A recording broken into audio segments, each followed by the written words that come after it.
자, 우리가 주위를 살펴보면 어떤 사람은 연봉을 되게 많이 받고 어떤 사람은 연봉을 별로 받지 못하는 사람들이 있습니다.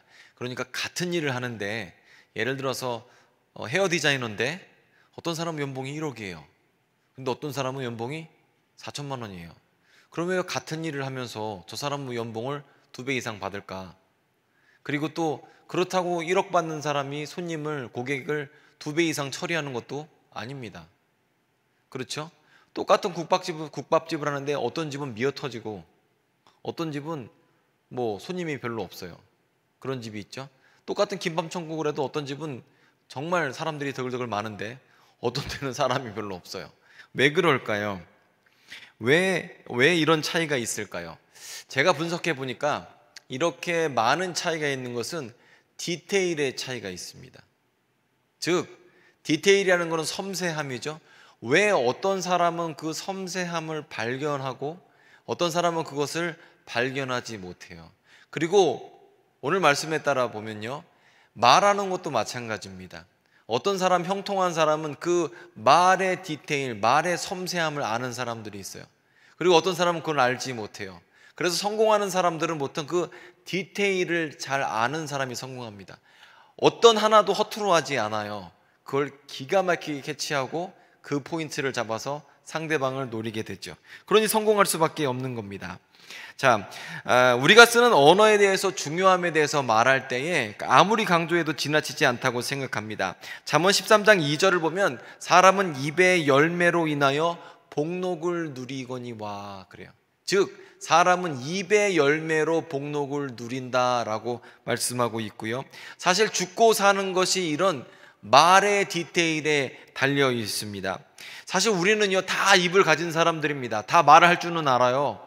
그런데 어떤 사람은 그 말에 따라서 굉장한 무엇인가를 살면서 얻어내고 승리를 하고, 뭐 여러분 패배하고 싶은 사람 있습니까? 무직이 되고 싶은 사람 있어요? 어떤 사람은 면접만 들어가면 다 얻어내고 세일즈를 할 수 있고 이런 사람이 있는가 반면에 또 어떤 사람은 결정적인 순간에 주저주저하는 경우도 있다는 거예요. 그런데 말의 디테일이 중요합니다. 세상이라는 전쟁터에서 우리가 살아갈 때에 이런 말의 디테일을 찾을 필요가 있습니다. 이 섬세함을 찾아야 될 필요가 있습니다. 오늘은 여기에 대해서 말씀을 나눠보고자 하는데요, 여호수아서를 보게 되면 오늘 본문은요, 이스라엘 백성들이 드디어 가나안 땅에 들어갔습니다. 요단강을 건너서 갔고 여리고성 앞에 도착했습니다. 그런데 딱 보니까 상대방이 방비를 잘하고 있는 거예요. 성이 높고 군사들은 강하고 훈련이 되어 있습니다. 조직이 잘 짜여져 있는 수비군은 막아내기 굉장히 어렵습니다. 그런데 하나님께서 이스라엘 백성에게 명령하시되 어떻게 명령하시냐면 될 것 같지 않고 안 될 것 같은 명령을 하시는 거예요. 여리고성을 7바퀴 도르래요. 하루에 한 번씩.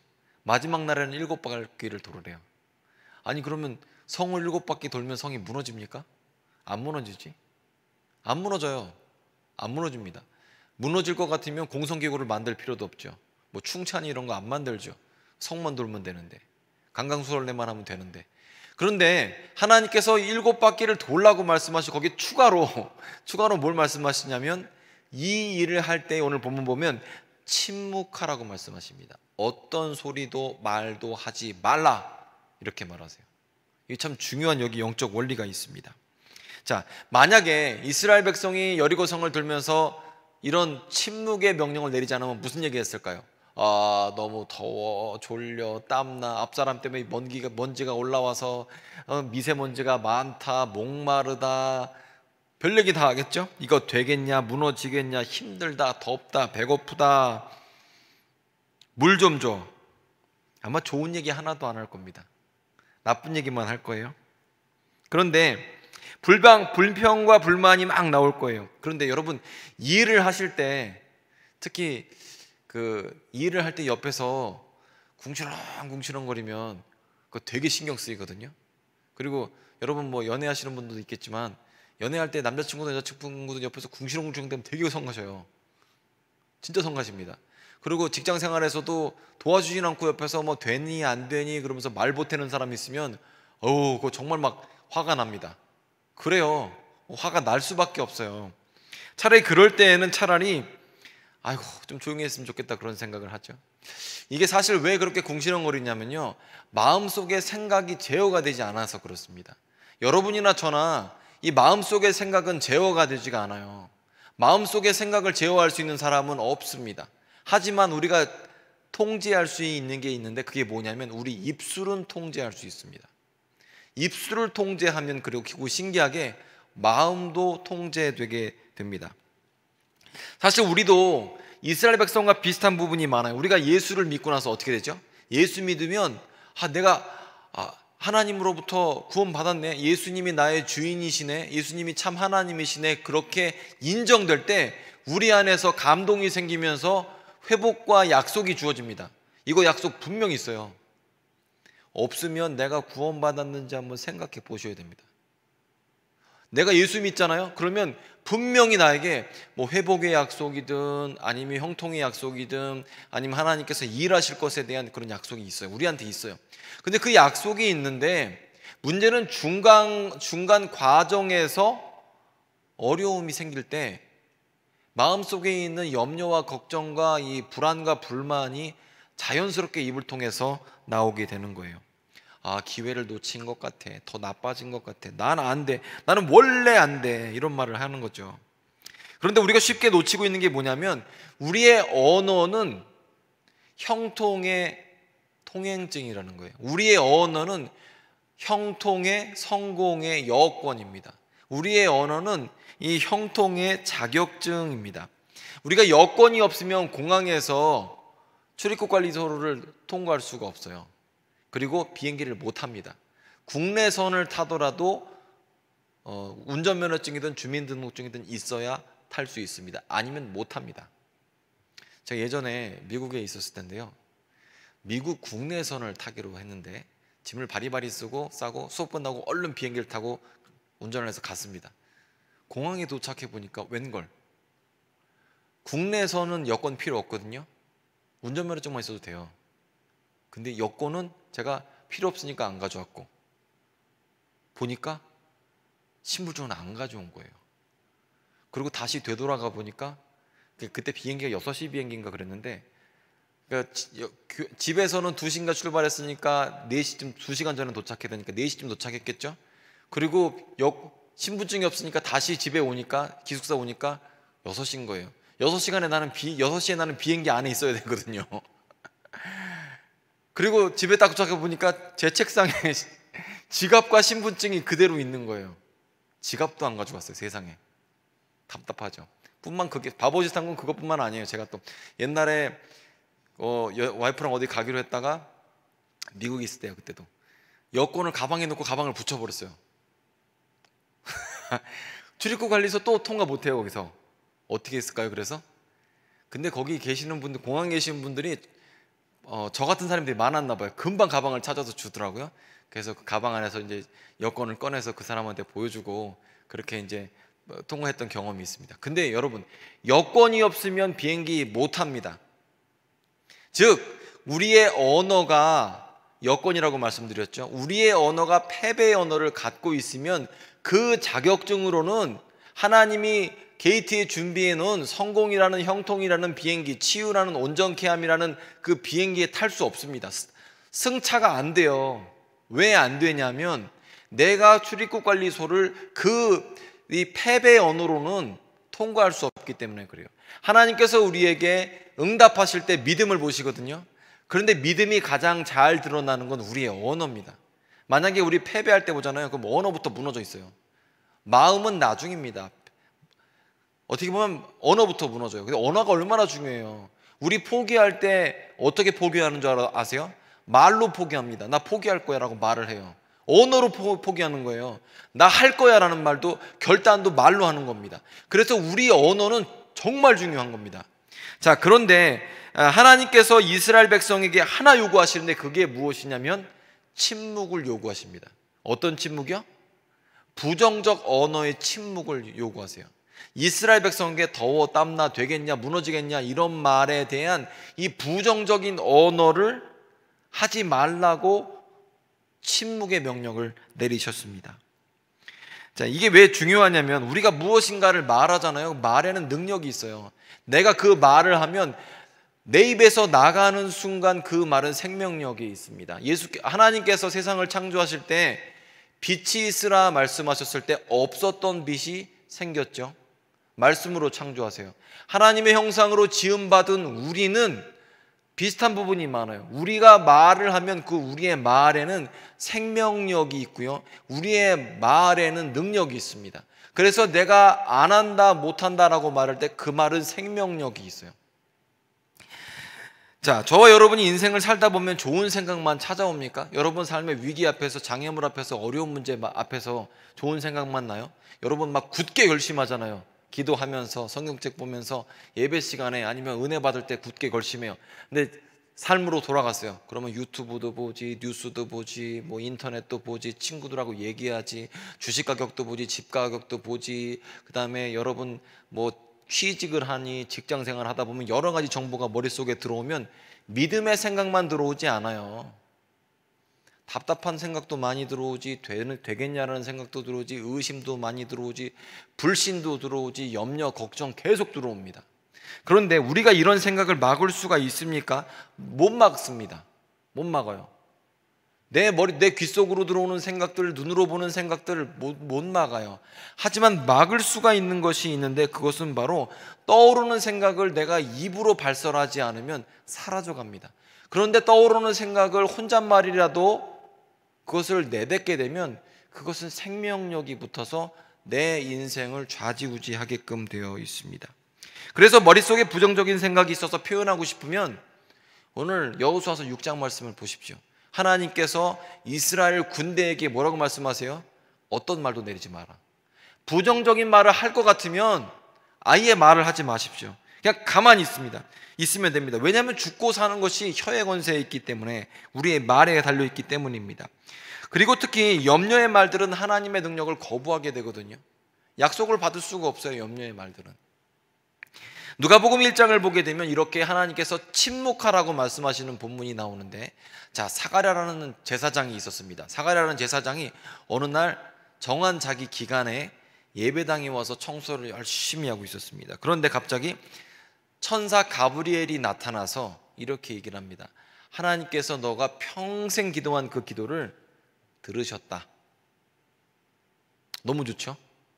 그리고 너가 아들을 낳게 될 것인데, 그 아기는 뱃속부터 태중부터 성령 충만하게 될 것이고, 이 아이가 자라서 엘리야의 심령을 따라 일하게 될 것인데 많은 이스라엘 백성이 주님께 돌아오게 할 것이다. 이런 어마어마한 예언을 주셨습니다.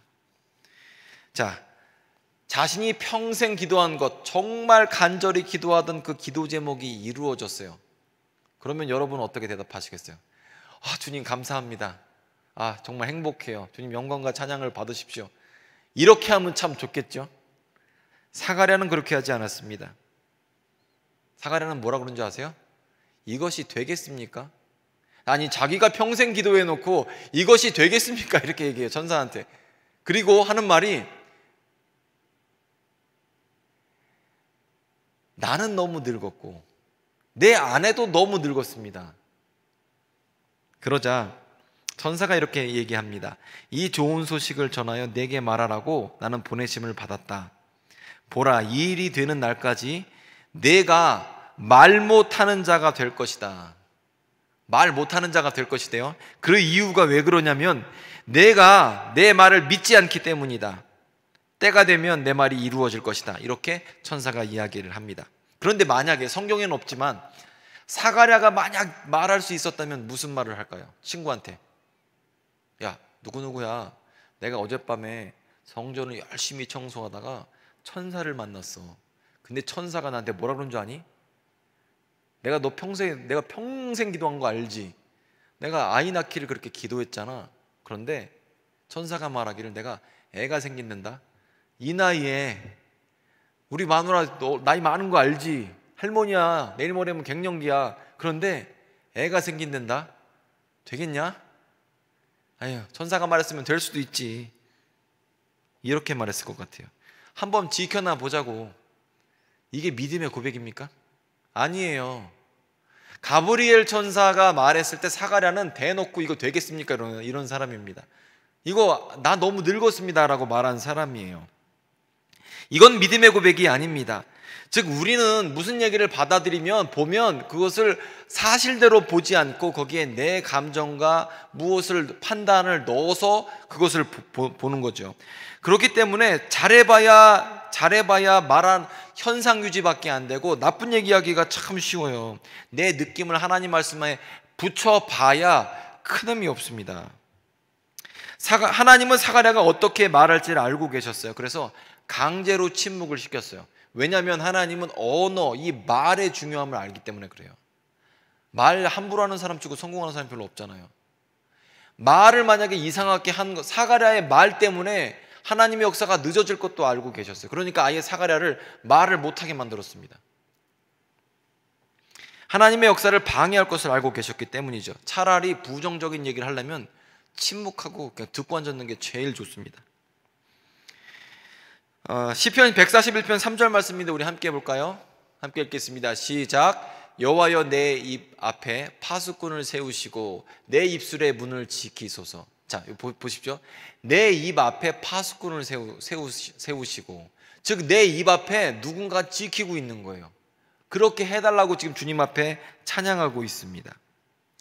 우리가 말을 할 때 내가 어떤 말을 하고 있는지를 주의 깊게 볼 필요가 있죠. 잘 살펴볼 필요가 있죠.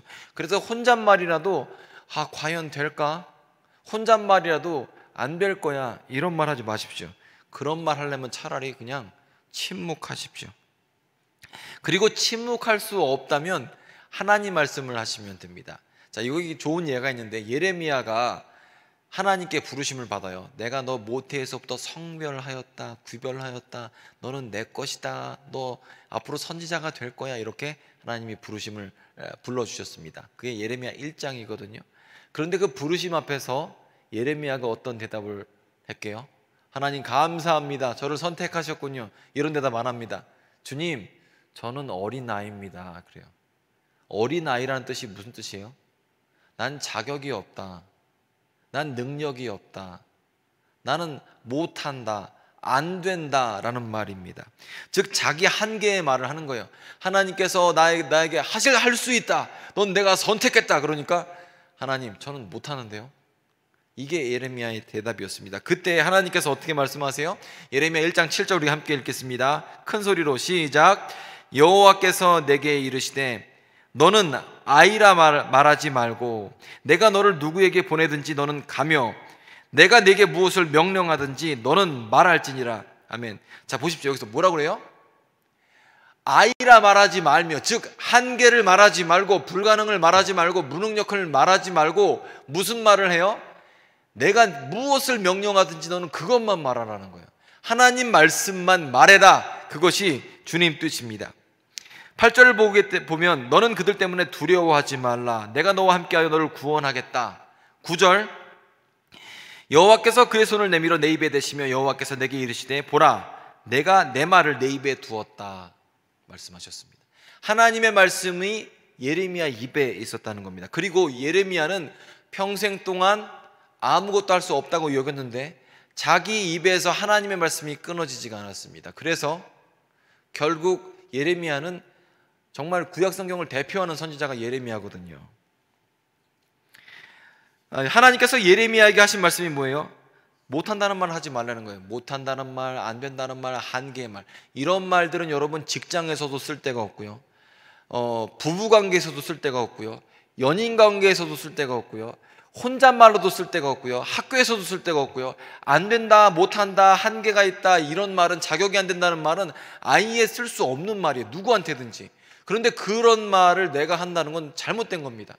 제가 말의 섬세함에 대해서 여러분에게 말씀드리잖아요. 지금 이런 말은 어떻게 보면 함부로 하는 것 같은데 절대 쓸 수 없는 말이에요. 그 한 끗 차이가 어마어마한 결과 차이가 있거든요.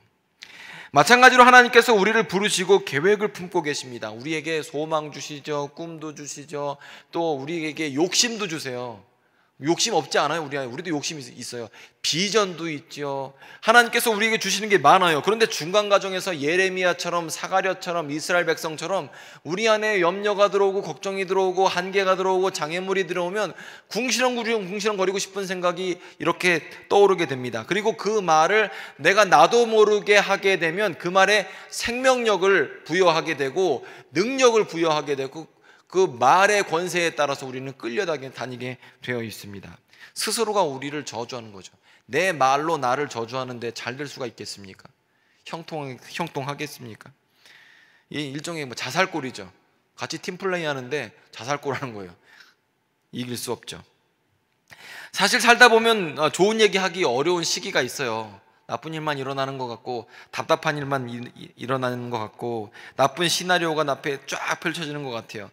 문제가 너무 커 보이고, 그리고 내 문제를 다른 사람에게 이야기하고 공감하는 거 내 마음이 시원해질지 모르겠지만 그 문제 해결하고는 별개입니다.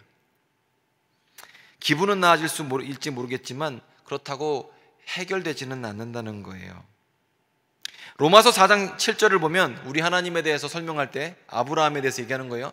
로마서 4장 7절에서 우리 하나님은 죽은 자를 살리시며 없는 것을 있는 것처럼 부르신다. 즉 여러분, 세상에 아무것도 없었을 때 주님은 빛이 있으라 말씀하시면서 없는 빛을 불러내셨어요. 하나님께서는 없는 것을 있는 것처럼 불러내세요. 우리가 볼 때는 아무것도 없어요. 그런데 주님은 그 언어로서 말씀으로서 없는 것을 있는 것처럼 불러내시는데 하나님께서 말씀하시면 그 없는 것이 있는 것처럼 드러납니다. 하나님의 형상으로 지음받은 우리도 마찬가지예요. 우리 안에 건강이 없으면 건강이 있는 것처럼 선포하는 거고 내 안에 연약함이 있으면 강건하다고 선포하는 거예요. 왜냐하면 그렇게 할 때 우리가 하나님 말씀대로 살아가는 것이거든요. 치유가 없으면 치유가 있다고, 나에게 재정이 부족하면 있다고, 그 다음에 지고 있으면 이겼다고 먼저 선포를 하는 겁니다. 그게 성경이 말하는 언어 사용법입니다. 나한테 복이라는 건 없는 것 같고 부모 잘못 만난 것 같고 그럴 때 믿음으로 나의 언어를 사용해서 선포하는 겁니다. 그리고 그렇게 선포할 때 능력 주시는 자 안에서 모든 것을 감당할 수 있게끔 하나님께서 우리에게 역사하시는 겁니다. 그래서 쓸데없이 괜히 앉아갖고서는 아이고 나 안 된다, 못한다, 능력이 없다, 한심하다, 내 안의 것만 쳐다보면 다 없죠. 원래 우리 안에 없는 거예요. 그래서 주님은 없는 것을 있는 것처럼 끄집어내시는 거예요. 불러내시는 겁니다. 그리고 그렇게 할 때 우리 삶에 있는 삶의 견고한 여리고 장벽이 무너지게 됩니다. 자, 우리가 이 축구를 하든 농구를 하든 경기를 할 때 홈 경기가 있고 어웨이 경기가 있잖아요. 홈 경기가 편해요? 어웨이 경기가 편해요? 홈 경기가 편하잖아요. 여러분들 기억하시죠? 여러분들이 한창 때 어렸을 때 2002년 월드컵 때 그때 뭐였어요? 대한민국이 소리 막 질렀잖아요. 그때 막 악쓰고. 저는 그때 미국에 있었어요. 그래서 미국은 소리 많이 내면 경찰이 옵니다. 옆 사람이 절대 안 와요. 경찰이 와서 막 그럴 때, 근데 그때 막 소리를 지르고 그랬어요. 근데 우리 그때 미국이랑 친선 경기 같은 거 있지 않았어요? 근데 미국이랑 경기를 하는데 우리 팀이 반칙을 했습니다. 우리나라가 반칙을 했거든요. 근데 미국 애들이 여기 있어. 그럼 미국 애들은 페어 게임이 아니니까 막 화를 낼 거 아니야. 그렇죠? 그럼 우리 옆에서 뭐라 그래요? 박수 치면서 굿잡, 잘했어. 우리 팀은 못해도 잘하는 거예요. 실수를 해도 잘하는 거예요. 그리고 설령 반칙을 해도 우리 팀은 잘하는 거예요. 항상 응원을 해야 되죠. 그렇죠? 그런데 만약에 우리 팀이 페널티킥을 차거나 아니면 골문으로 스트라이커가 몰고 가고 있는데 야유를 하면 안 되는 거예요. 그렇죠? 맞죠? 그런데 만약에 우리가 인생이라는 경기에서 예수님께서 우리를 위해서 스트라이커가 되셔서 경기를 하고 계십니다. 그런데 내가 거기에 대해서 부정적인 언어를 하거나 아니면 야유를 퍼붓거나 할 수는 없는 거죠. 우리는 어떠한 스페인이랑 붙든 포르투갈이랑 붙든 브라질이랑 축구를 하든지 관계없어요. 우리가 할 말은 하나예요. 응원입니다. 대한민국 외치면서 우리 팀 잘하라는 거예요. 그런데 이런 상황 가운데에서 응원은 못할 망정 야유를 퍼붓고 안 된다고 그러고 불가능하다고 그러고 못한다고 그러면 차라리 그런 사람은 침묵하는 게 낫다는 거예요. 지금 여리고 성 앞에서 이스라엘 백성은 위축돼 있죠. 불만이 나올 수밖에 없습니다. 그럴 때 어떻게 해야 돼요? 침묵해야 하는 겁니다. 괜히 적에게 응원하지 말고 야유를 퍼부면 자살골 넣는 겁니다. 외치려면 적에게 외치는 거예요. 이 여호수아서 6장을 보면 이게 재밌는 장면이 뭐냐면 맨 나중에 나팔 소리, 즉 성가대의 그 찬양하고 함께 외치는데, 외칠 때 뭘 외쳐요? 적에게 외치는 겁니다. 우리 편에게 외치는 게 아니에요. 적에게 외치는 거예요. 그래서 우리가 하는 건 뭐냐면 부정적인 말은 입 밖에 내지 말고, 불신의 말은 입 밖에 내지 말고 무슨 말만 해야 됩니까? 적에게 외치는 거예요. 세상에 외치는 거예요. 그리고 세상에 외칠 때 세상에 외치면서 뭘 외칩니까? 하나님의 말씀을 외쳐야 됩니다. 제가 보통 환자들이나 수술하기 전에 있는 사람들에게 항상 성경 말씀을 줘요. 그리고 이거를 외워라, 내가 숙제 검사할 거다, 이런 얘기를 합니다. 왜냐하면 끊임없이 마음 가운데 나쁜 생각이 떠오릅니다. 그걸 제어하지 못해요. 그런데 하나님 말씀을 내뱉고 있죠. 그러면 그 말씀이 내가 듣고 내 귀가 듣고 내 마음이 듣고 하나님이 듣고 세상이 듣는 거예요.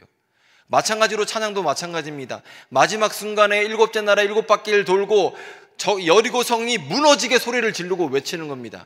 우리가 찬양도 마찬가지예요. 우리가 찬양할 때 세상에 대해서 무너지게 찬양을 하는 거지 나 혼자 감상하는 거 아닙니다. 그래서 찬양할 때 마귀가 쫓기게 되고 불신이 날아가게 되어 있는 겁니다. 그래서 여러분, 이번 한 주간 어떻게 살아야겠습니까? 아니, 이번 한 주간이 아니에요. 우리의 인생 가운데에서 이 언어의 디테일을 어떻게 살려야겠습니까? 사실 저도 실수 많아요. 근데 언어의 디테일을 어떻게 살려야 돼요? 불신의 말들, 염려의 말들, 걱정의 말들은 아예 하면 안 됩니다. 이건 직장이든 학교든 부부관계든 연인관계든 어떤 쓸데가 없어요. 그리고 말을 하려면 그런 말이 떠오르면 아예 침묵을 하시고, 하려면 적에 대해서 외치고, 되든지 안 되든지 무조건 밀어붙이는 거예요. 왜냐하면 우리나라가 반칙해도 박수 친다고 말씀드렸죠. 미국하고 경기할 때 우리 팀이 반칙하잖아요. 굿잡, 그렇죠? 브라질하고 할 때 반칙했어. 반칙으로 골 끊었어. 그러면 정말 불의하다 그럽니까? 아니에요. 잘 끊었어. 그렇죠? 우리 팀이 못해도 우리는 응원합니다. 우리 팀 비판하지 않아요. 자살골을 치지 않아요. 항상 우리 편은 잘하는 겁니다. 우리 편은 못해도 잘하는 거예요. 마찬가지로 우리가 믿음 생활을 할 때 여러 가지 염려와 걱정이 들어올 때 우리는 어떻게 해야 돼요? 쉬지 않고 하나님에 대해서 외쳐야 되고, 염려와 걱정에서는 침묵해야 합니다. 그렇게 할 때 이 영적 원리입니다. 그리고 이렇게 하면 하나님의 약속이 우리 가운데 더 빨리 이루어지게 되는 겁니다. 하나님 이 영적 원리 가운데 순종하시고 응답받고 승리하고, 또 약속 가운데 하나님께서 여러분을 크게 사용하시기를 바랍니다. 기도하겠습니다.